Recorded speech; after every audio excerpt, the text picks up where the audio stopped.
எப்போ எங்கள் அம்மா வீட்டுக்கு போனாலும் நான் எங்கள் அம்மா கையில் சாப்பிடாம மட்டும் வரவே மாட்டேன். ஏன்னா அவ்வளோ டேஸ்ட்டாக இருக்கும் அம்மா சமைக்கிறது. மனைவி எப்படி தான் சமைச்சாலும் அம்மா கை பக்கம் வருமா அப்படின்னு சொல்லிட்டு எனக்கு தக்காளி சாதம் ரொம்ப பிடிக்குமா அப்படின்னு சொல்லியிருந்தேன். அப்புறம் எங்கள் அம்மா மீன் குழம்பு மீன் பொரிச்சு வச்சுருந்தாங்க. தரல போதுமாடா அப்படின்னாங்க. இல்லைம்மா எனக்கு இதோட சேர்த்து தக்காளி சாதம் சாப்பிடணும்னு ஆசையாக இருக்குது அப்படின்னாங்க. ஏன்னா அவங்க செம்ம டேஸ்ட்டாக பண்ணுவாங்க. ஆனால் அவங்க பண்ணுற இன்க்ரீடியன்ஸ் எல்லாமே ரொம்ப சிம்பிளாக தான் இருக்கும். பெரிய லெவலாக இருக்காது. ஆனால் அவ்வளோ டேஸ்ட்டாக இருக்கும் கைப்பக்குவம்.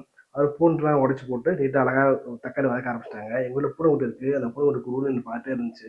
எல்லாத்தையும் கை அடுப்புலேருந்து இறக்கி அம்மாவில் வதக்குனத நல்லா கரண்டி வச்சு தேய்ச்சாங்க. அப்போ தான் சாஃப்டாக நல்லா கொத கொதன்னு வரும் அப்படின்றக்காக.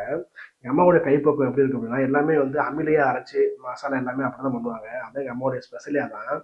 எங்கள் ஊரில் பார்த்தீங்கன்னா எங்கள் அண்ணன் வந்திருந்தார் நான் வரும்போது. அப்போ அண்ணனுக்கு வந்து லைட்டாக பசிக்க ஆரம்பிச்சோன்னா அவர் தக்காளி சாதம் பார்த்தோன்னா அவருக்கு ஆசை வந்துச்சு. அவரை வடித்த சாதத்தில் தக்காளிலாம் போட்டு பரட்டு பரட்டு பரட்டினாங்க. அவளை எப்போ விட்டு எப்படா சாப்பிட முடியும்னு பார்த்துட்டே இருந்துச்சு. எங்கள் அம்மா வந்து கிண்ட கிண்ட எனக்கு ரொம்ப பசிக்க ஆரம்பிச்சு. அப்போ டக்குன்னு சோற போடுமா ஒன்றா போட்ட ஆரம்பிச்சிட்டாங்க. அதோட எல்லாம் சாப்பிட ஆரம்பித்தோம். இந்த பதிவு எப்படி இருந்தது கம்மான்னு சொல்லிட்டு போங்க. தேங்க்யூ.